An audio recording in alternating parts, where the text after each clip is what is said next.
A paz do Senhor, meus irmãos e minhas irmãs que fazem a Escola Bíblica Dominical. Estamos iniciando mais um programa EBD na Web, com subsídio para a lição de número 3, a lição Entrando no Tabernáculo, o Pátio.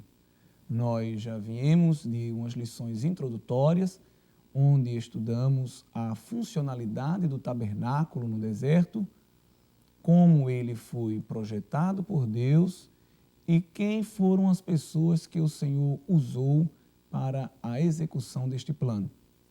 E nesta próxima lição, a lição terceira, nós já vamos começar a entrar no tabernáculo e estudar os seus cômodos e as suas mobílias, a natureza, o objetivo, o material com os quais foram feitos e as suas funcionalidades.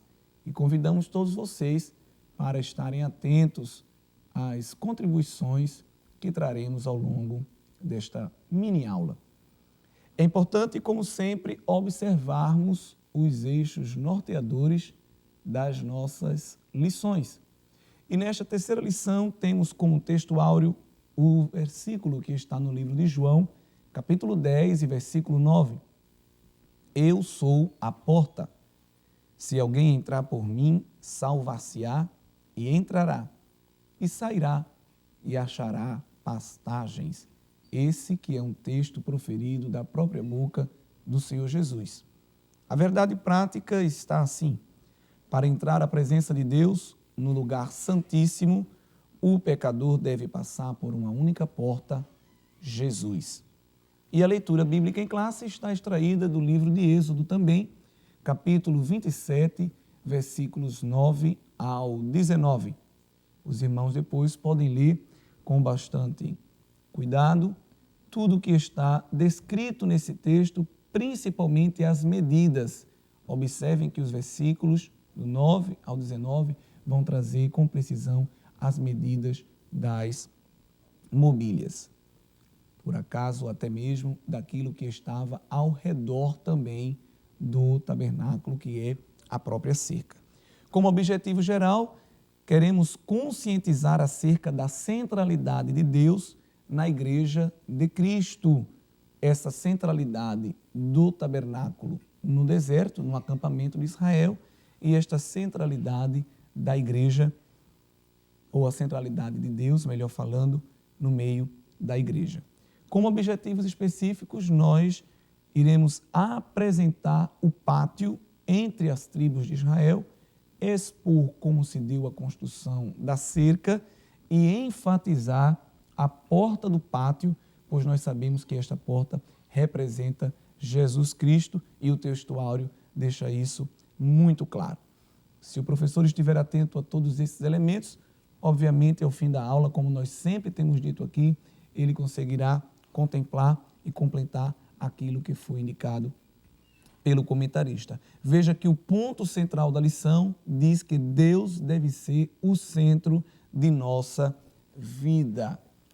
Em relação a esta centralidade do tabernáculo, nós vamos observar que Deus colocou, não geograficamente, no centro do deserto, falando do ponto de vista de mapa, de escalas, mas a centralidade é no sentido de que as tribos de Israel estavam acampadas ao redor do tabernáculo. O tabernáculo ficava no meio.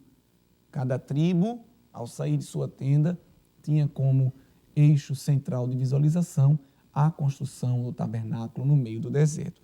E aí nós trazemos uma figura que você vai acompanhar aí no vídeo, representando esta centralidade.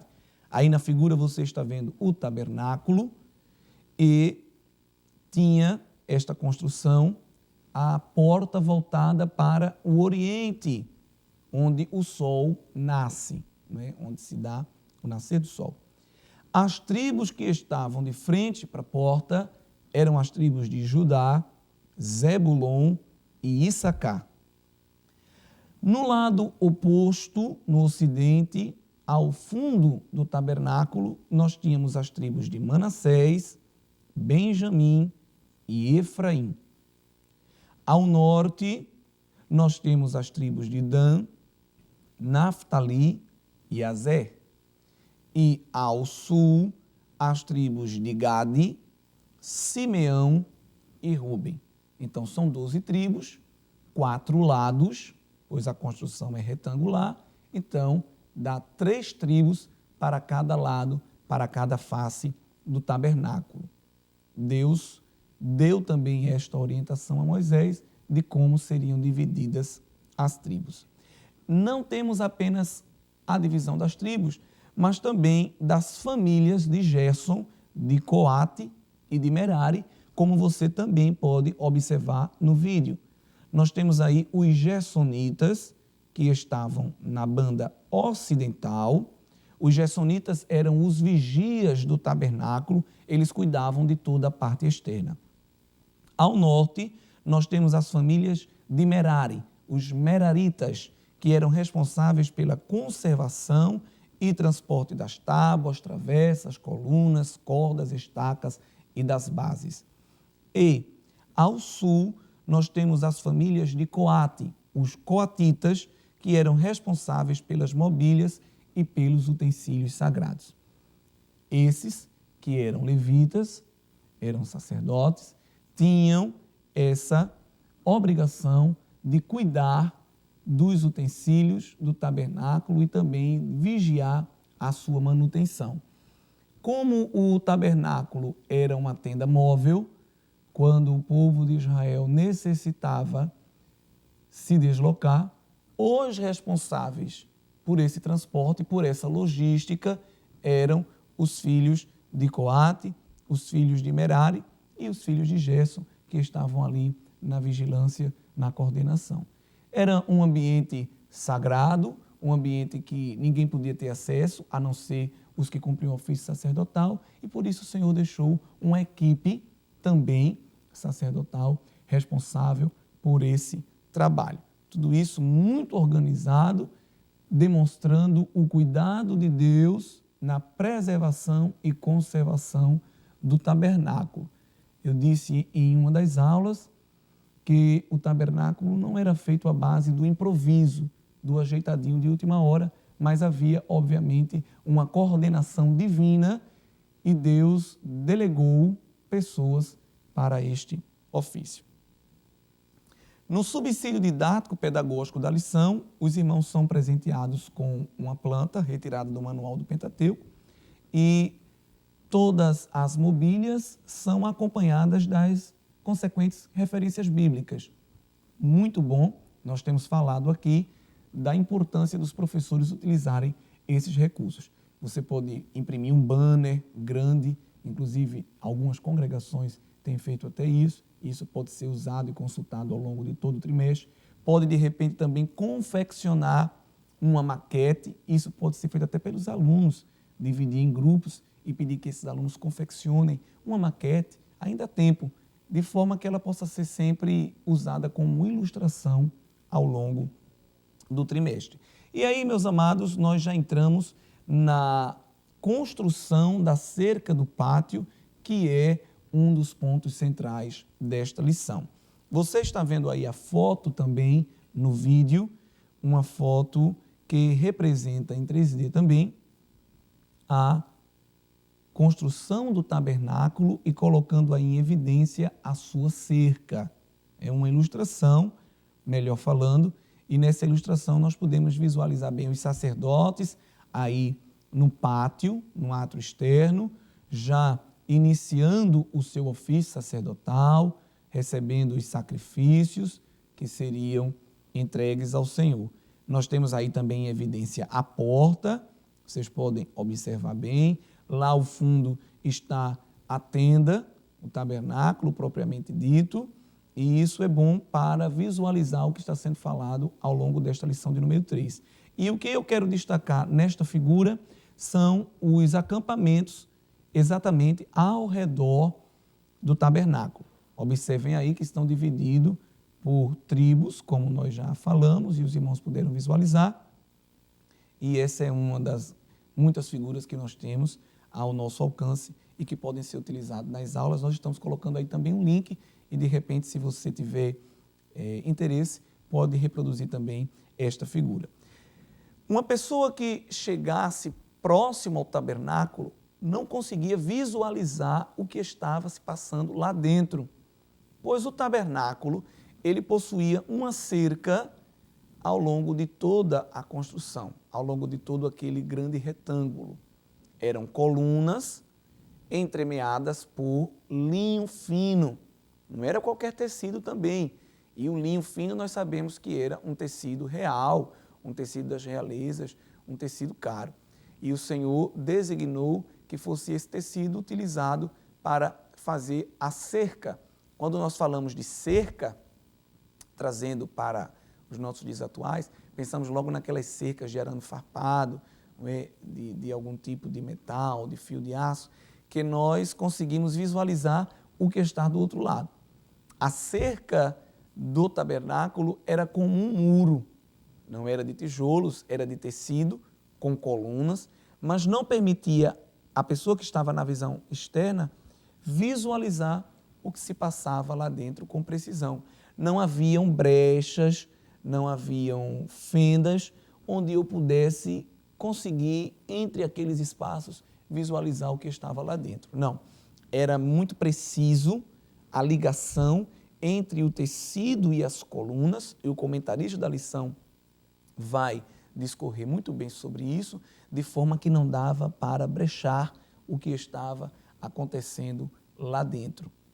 Para ter acesso ao tabernáculo, tinha que entrar pela porta. E é justamente essa tipologia que vai apontar para Cristo. Não tem como ter acesso ao Pai, não tem como ter acesso a Deus, ao Santo dos Santos da sua presença, se não for pelo acesso à porta. E Cristo é esta porta, como ele mesmo se autodenominou lá no Evangelho de João. Então, essas informações devem ser ressaltadas pelo professor, não só para estar dizendo de qual era o tecido, o tamanho da cerca, mas principalmente para ressalvar a funcionalidade da cerca e o cumprimento do acesso à presença de Deus através de Cristo Jesus. Glória a Deus, porque em Cristo nós temos acesso à presença do Senhor. E o comentarista da lição nos trará também um breve comentário discorrendo sobre a representação tipológica dos detalhes desta cerca. Vamos ter cuidado para não trazer alegorias extremas e exacerbadas naquilo que não há. Mas estamos seguindo o comentário da lição e o comentarista, utilizando o texto bíblico, traz também tipologias para os materiais da cerca e a forma como ela era feita. As colunas, as cortinas e os varais que faziam com que essa cerca fosse segura, tivesse estabilidade, não era uma cerca que se balançava, capenga, algo frágil que qualquer vento poderia derrubar, tinha que ser muito bem preso, muito bem organizado, para que de repente aquilo não viesse ao chão. Então, de acordo com o comentário da lição, há também um significado e há também uma tipologia: segurança, estabilidade e comunhão. Esses três termos-chave são acompanhados de versículos bíblicos. João, capítulo 10, versículo 28. Jesus dizendo: "E dou-lhes vida eterna, e nunca hão de perecer, e ninguém as arrebatará das minhas mãos." Quem está na presença de Deus e permanece, ninguém pode retirá-lo, nem mesmo o inimigo das nossas almas. A única pessoa que pode retirar você da presença de Deus é você mesmo, e mais ninguém. Colossenses capítulo 3, versículo 3. "Porque já estáis mortos e a vossa vida está escondida com Cristo em Deus." Esse escondido fala de proteção, de abrigo, de refúgio. Ninguém pode tocar em nós. Veja que o inimigo das nossas almas, quando quis tocar na vida, nos bens, na família de Jó, de acordo com o texto bíblico do livro de Jó, nós vemos que o diabo teve que pedir permissão a Deus para fazer tudo isso, pois nós estamos protegidos no Senhor. E Efésios capítulo 2 e versículo 13 diz que mais agora, em Cristo Jesus, vós, que antes estáveis longe, já pelo sangue de Cristo chegastes perto. Esta proximidade, esta comunhão e esta estabilidade, esta segurança são garantidos por Deus através de Cristo Jesus e da sua obra salvífica. Então, essa funcionalidade da cerca, a forma como ela foi feita, também representa esta segurança da igreja em Cristo Jesus. Passando agora para a porta do pátio, um dos objetivos da lição pede que a gente mostre essa ressalva, esta ênfase acerca da porta do pátio. Nós sabemos que ela representa Cristo Jesus. Era uma porta grande, ela tinha aproximadamente 2 metros de altura e 10 metros de largura, era uma posição bem centralizada e apontava para aquele que é o único meio de acesso a Deus. Como nós podemos ver, João, capítulo 14 e versículo de número 6, famoso versículo. Disse-lhe Jesus, eu sou o caminho, a verdade e a vida. Ninguém vem ao Pai senão por mim. O único meio de acesso, o único mediador, o único canal que leva o homem a Deus é Cristo Jesus. Não há nenhum outro ser, nem no céu, nem na terra, nem debaixo da terra, que seja capaz de efetuar esta obra.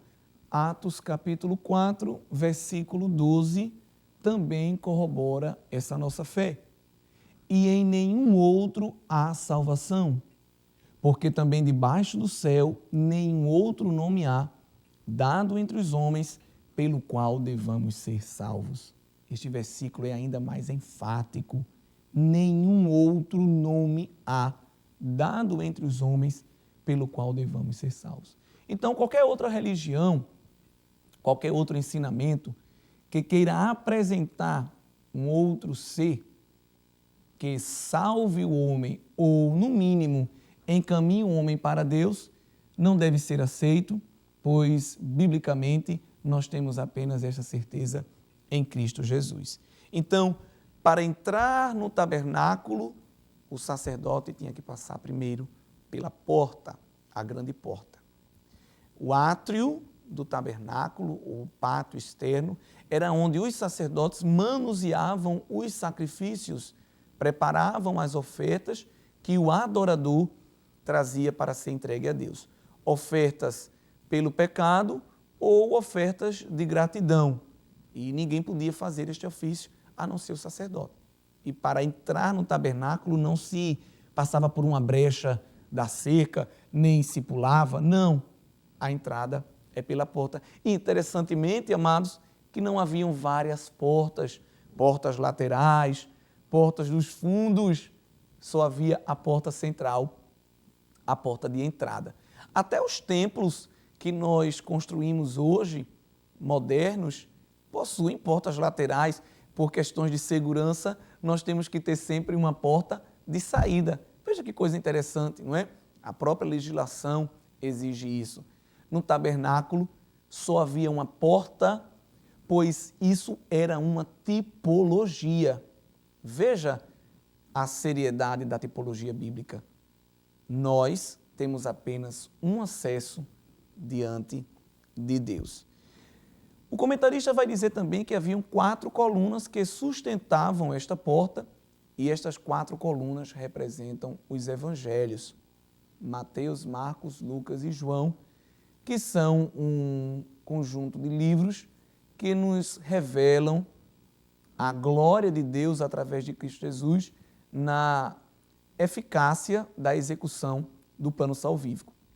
Nós conhecemos a vida e a obra de Cristo Jesus revelada de forma bem explícita nos evangelhos. O Antigo Testamento já apontava para Cristo, mas de forma implícita, como nós bem sabemos. E nos evangelhos nós vamos ter essa confirmação e esta revelação plena daquilo que era uma sombra, daquilo que era uma figura e estava lá no Antigo Testamento. Veja que a obra de Cristo que o tabernáculo tipologicamente apontava se cumpre bem nos evangelhos. Então, o comentário da lição não deixe escapar isso, e você pode também fazer ênfase na citação dos evangelhos.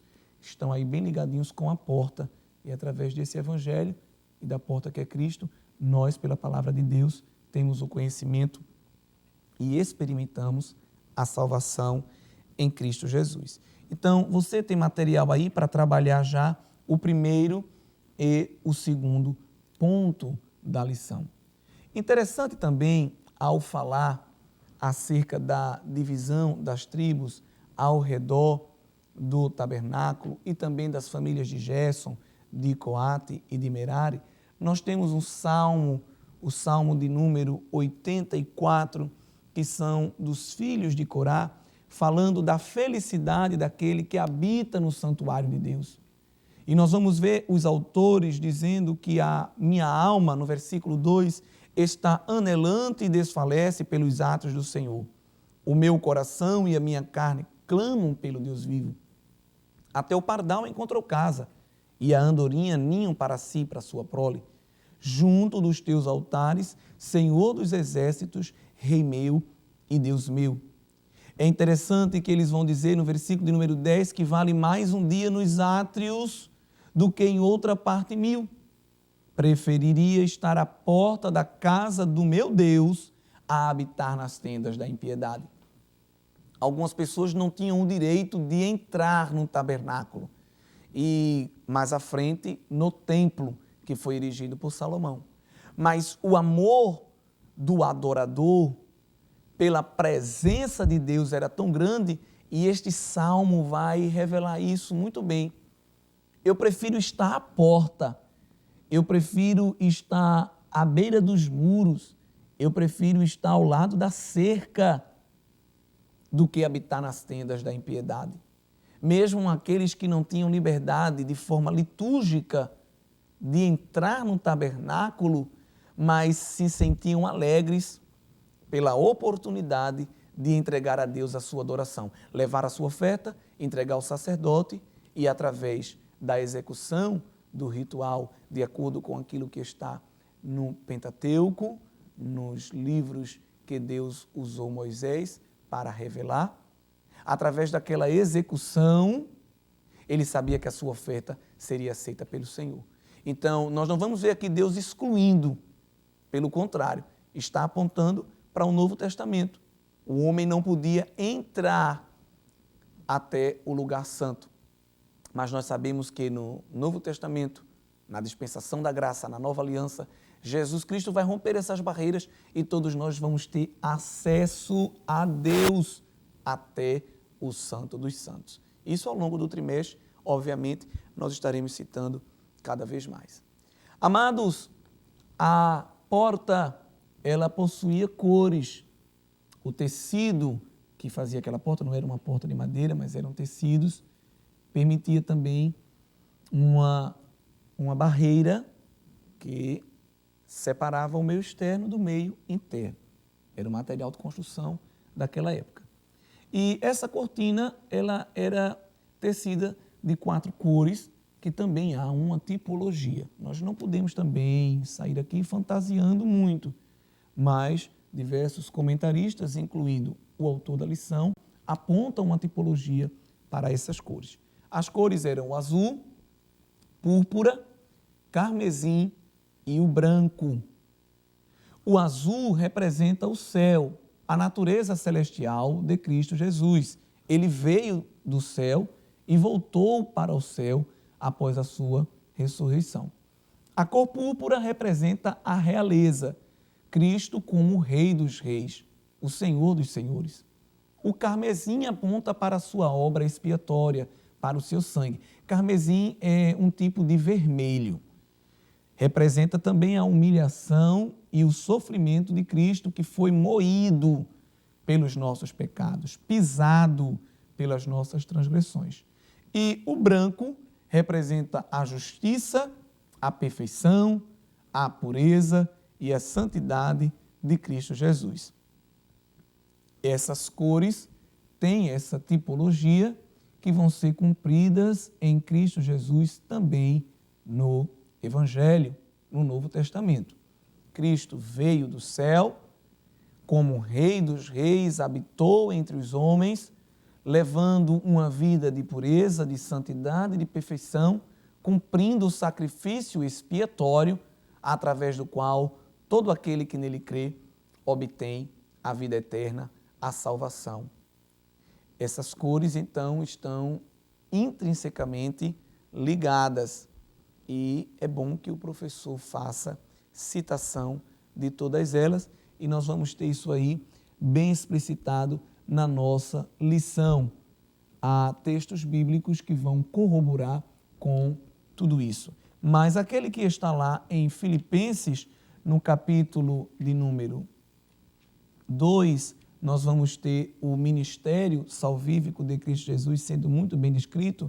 No versículo de número 6, aquele que sendo em forma de Deus, olha aí Cristo vindo do céu, não teve por usurpação, por soberba, vanglória, ser igual a Deus. Então nós vemos aí um Cristo servo, mas um Cristo também real, um Cristo que é rei. E esse Cristo não vai ter por usurpação. Já na sua vinda, não há nenhuma quebra na sua santidade. Se torna humano, mas continua sendo Deus. Cristo não foi em nenhum momento orgulhoso. Se ele fosse orgulhoso, o orgulho, a soberba é um pecado. Na sua encarnação, ele mostra muito bem isso, a sua humilhação. E aí já entra também o carmesim, a cor vermelha, como algumas pessoas gostam de citar. Sem querer enfeitar muito, irmãos, mas só para mostrar bem como tudo isso aponta também para Cristo de forma bem simples e através da sua obra, da sua humilhação, fez semelhante a homens, humilhou-se a si mesmo, versículo 8, sendo obediente até a morte e morte de cruz. E, após tudo isso, Deus o exaltou soberanamente e lhe deu um nome que é sobre todo nome. E Cristo volta para o céu, onde está sentado à direita, à destra de Deus. Você pode pedir como exercício para os seus alunos, já vai aí uma dica, que eles pesquisem versículos bíblicos que representem a natureza celestial de Cristo, a natureza de realeza como rei também de Cristo Jesus, versículos que demonstrem a sua obra expiatória, o castigo que ele sofreu por amor a nós e versículos que representem a sua pureza, a sua santidade. Nós temos aí um grande arsenal de texto bíblico para corroborar esses 4 aspectos da vida do Senhor Jesus. Efésios capítulo 2 e versículo 22, tem um texto aí muito bonito, no qual também vós juntamente sois edificados para a morada de Deus no Espírito, relembrando aos alunos que este tabernáculo aponta para nós, igreja com I maiúsculo. Quando falamos igreja, não é o templo físico. Eu creio que isso está muito claro na lição e está muito claro na mente dos amados professores. Estamos apontando para a igreja, ok? E essa igreja é inaugurada também em quem? Em Cristo Jesus, quando ele, através da célebre citação do apóstolo Pedro no Evangelho de Mateus, ele, Cristo Jesus, revela que iria inaugurar a igreja. Pedro, tu és pedra, tu és pedrinha, no original grego. Mas sobre esta pedra, rocha, pedra grande, que é Cristo, a rocha eterna, edificarei a minha igreja. E essa igreja aí é a união universal, a congregação universal, ou seja, em todo o planeta, de todos aqueles salvos em Cristo Jesus, independente das denominações, independente das nomenclaturas. Toda pessoa salva em Cristo já é igreja. E essa igreja, ela está embasada e abalizada na rocha eterna que é Ele, que também é a porta para a qual nós temos acesso para nos tornarmos igreja, ou seja, o local da habitação de Deus em nossas vidas. Voltando à construção do pátio, aquela figura inicial que nós visualizamos, você vai observar que haviam ali já 2 mobílias e essas 2 mobílias vão ter uma direta aplicação, pois elas também são tipológicas. A primeira dela é o altar de cobre e a segunda é a pia de cobre. Ou em algumas traduções, altar de bronze, pia de bronze, depende da tradução que você está usando, mas são sinônimos. O sacerdote, eles recebiam o material, o animal a ser sacrificado, e eles trabalhavam com esse material em mesas que ficavam ali ao lado, e fogaréu, e trabalhavam depois de forma sumária no altar de cobre, que é o altar de holocausto, tema da próxima lição, e na pia de bronze ou pia de cobre, também tema de lições vindouras. Todos esses dois aparatos vão ter um significado direto também na obra de Cristo Jesus. Então, o átrio era composto dessas duas mobílias, onde o sacerdote ia trabalhar o sacrifício. O sacrifício também tinha que ser regimentado de acordo com aquilo que Deus tinha revelado a Moisés, não podia ser feito de todo jeito, e nós estudaremos isso mais à frente, até então que o sacerdote depois pudesse ter acesso ao lugar santo e o sumo sacerdote ao Santo dos Santos. O que esta lição vai trazer para nós como aplicação direta é que Deus é o centro das nossas vidas. Assim como o tabernáculo estava no centro do acampamento, Deus está no centro da vida da igreja. Segundo, é que Deus é santo e tudo que é feito na sua presença deve ser feito de forma santificada, de forma ordenada. Não era qualquer pessoa que trabalhava nesse ofício, não era de qualquer jeito que se entrava dentro do tabernáculo, e a responsabilidade no Novo Testamento, nessa dispensação da graça, aumenta sobre nossas vidas. Não é de qualquer jeito que nós podemos servir ao Senhor, não é de qualquer jeito que nós, que somos agora o tabernáculo, podemos estar diante do Senhor. O tabernáculo antes era uma peça física que ficava em determinado lugar.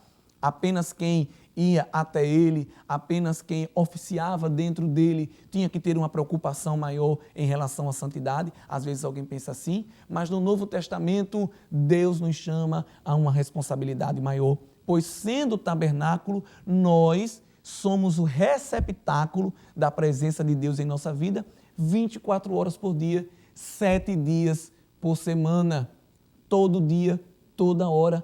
Como tabernáculos, como tendas vivas, nós devemos oficiar o nosso sacerdócio de forma santificada. Até quando estamos dormindo, acordados, deitados, nos alimentando, conversando com os amigos, familiares, tudo que nós estamos fazendo, nós devemos lembrar que somos tabernáculo e que Deus está ali em nosso meio. E nós não podemos perder a presença dele enquanto estamos neste grande deserto. Além de Deus ser o centro, além de Deus ser santo, a terceira grande verdade desta lição é que apenas Cristo nos dá acesso a Deus. E este acesso, ele não pode ser obstruído por ninguém, a não ser por nós mesmos. Que Deus nos ajude a desfrutar da sua presença, a estar sempre diante dele, servindo com alegria e vivendo uma vida de santidade, pois na vida eterna, na Canaã celestial, veremos o Senhor face a face. Tudo o que estamos vivendo aqui está apontando também para aquilo que viveremos na Nova Jerusalém. Caro professor, cara professora, esta lição é uma lição abençoadora, pois permite que os alunos enxerguem a responsabilidade de ser crente em Cristo Jesus. E também nos traz a clareza daquilo que estava de forma implícita dito no Antigo Testamento. A sua sala de aula é um grande seminário. A sua sala de aula é um grande local de aprendizagem. E Deus chamou você para fazer isso. Nós queremos, desde já, agradecer a todos vocês que estão se dedicando ao processo de ensino e aprendizagem, dando o seu melhor na presença do Senhor.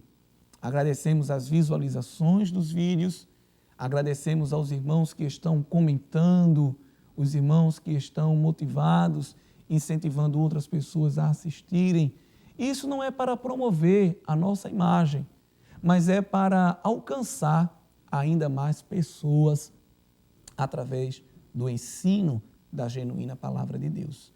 Continue assistindo, compartilhando, curtindo, ative aí a notificação, o sininho do YouTube, pois toda vez que um novo vídeo for postado, a notificação vai chegar diretamente para você e você vai se lembrar.